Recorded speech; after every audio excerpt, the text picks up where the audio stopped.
How do I start this? I thought I'd make a pretty low effort video about like where I'm at with my OC story right now. I don't plan on doing anything official with Ghost Colonnade. I still want to like polish it to see what I can do with it.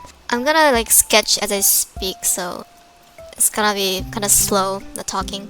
The main problem I have with writing a story myself is that everything is so vague right now. So I'm calling it the Colonnade Art Museum now instead of Nell. So there's this Colonnade Art Museum. The Colonnade Art Museum is a weird phenomenon where people associated with it, like specifically people working in it, their identity is like veiled from outer society. For example, if Cornell had a cousin or something, once Cornell started working in the art gallery, the cousin wouldn't remember bits and parts about Cornell. It's weird like that. So once Cornell dies, it becomes this. There's the painting. It just becomes weirder. There's Sketch.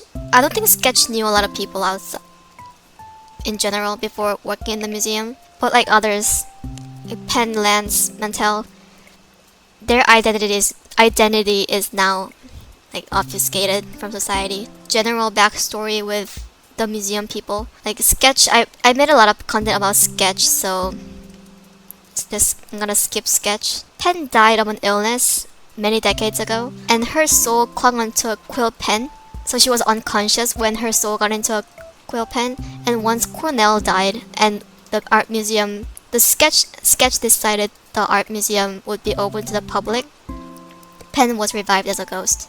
She does not remember her name or anything. She only remembers that she loved to write. She like create writings.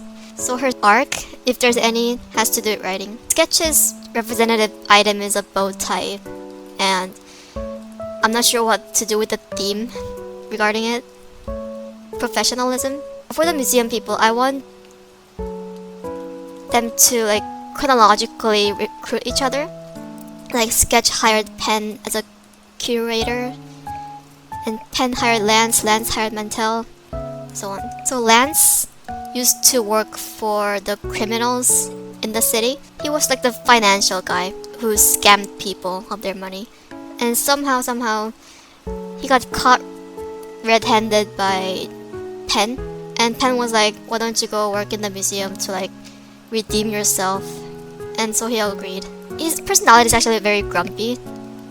He hates everything, but he's like trying to calm himself. That's his personality now. And Mantel used to like street fight. Got into a lot of fights. She is good at fighting. And I want her backstory to have something to do with time, because her item is a watch. Like she ran out of time to do something, and she feels bad about it.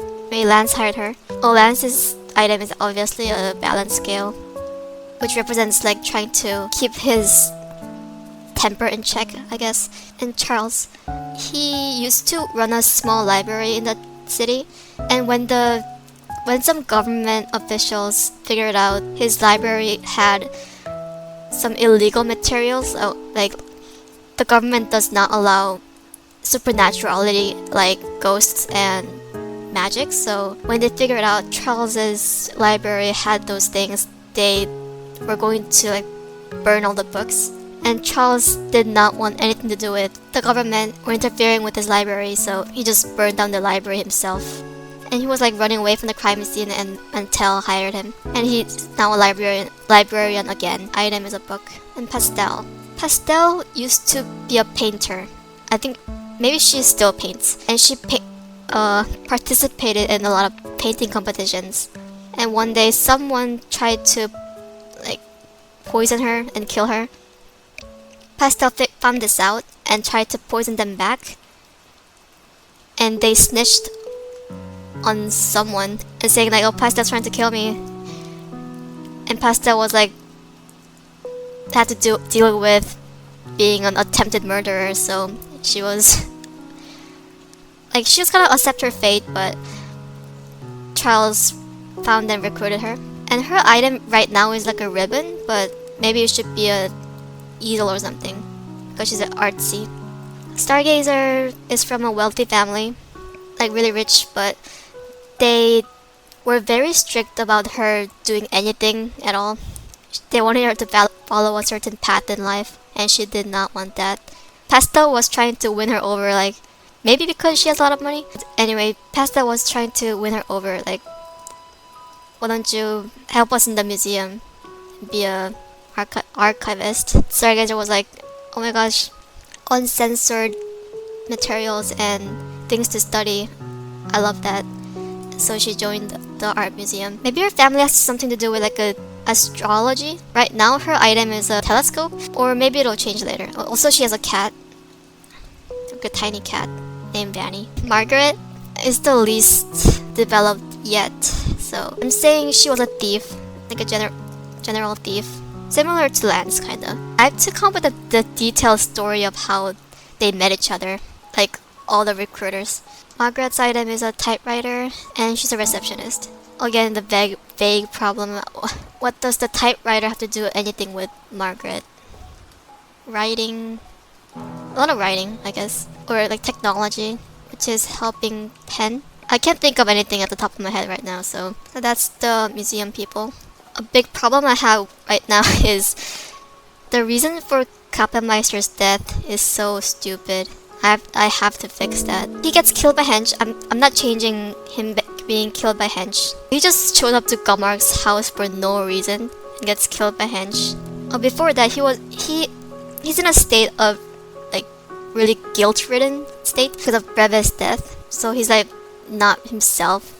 But the reason for his death is still stupid. Hench does hate Kapellmeister because Kapellmeister tried to manipulate Gamark into giving him information about the museum. I could say Hench was like, suicidal, or no, not suicidal, like going all out on destroying everything that gets in her way. Because she's not stupid, she knew killing Kapellmeister would get her in trouble by the government. Something recent I added was Kapellmeister is really good at deciphering what's a supernatural element or not. So that's why he knows Gamark was not originally a human, and he tries to use that against him. So he has that talent, I guess. But the Colonnade Art Museum is so strict, or I'm talking as if the museum itself is a character, but the art museum is so keen on defending itself from outer harm, like hiding the identities of those working for it, that it does not, that Kapellmeister does not, he's not able to go through the museum, identify the supernaturality. So it's like the museum versus Kapellmeister. In summary, I'm not changing the fact that he dies, but I have to have a better reason for it. It's just not satisfying enough. Oh, there's Kapellmeister's, what was it called? Subordinates. I'm not sure if I want to make a backstory for them or not. Little backstory Breve has is that this note is a tattoo that he got to cover up a really small scar. It's like really insignificant. Zan is another vague problem. His backstory is that he got into a fight with a random man. He accidentally kills that man. He gets charged with manslaughter. He tries to flee the city away from his pregnant wife, who is Brunera, but he gets caught by the victim's family member and gets killed in revenge. And once he dies, he ends up in Cornell's art gallery, and he's not happy about it. So one Sketch comes along and he was stuck in the museum for 7 years. When Sketch came along and killed Cornell, Zan was freed. Before his death, he's always been like really problematic, getting into fist fights with people, and just overall kind of a violent personality. After his death, when he becomes a ghost, there's not enough reason for him to be evil or anything. Maybe he just wants to create chaos. He's the only one who didn't travel to the afterlife after Cornell's death. Like, what's his motivation?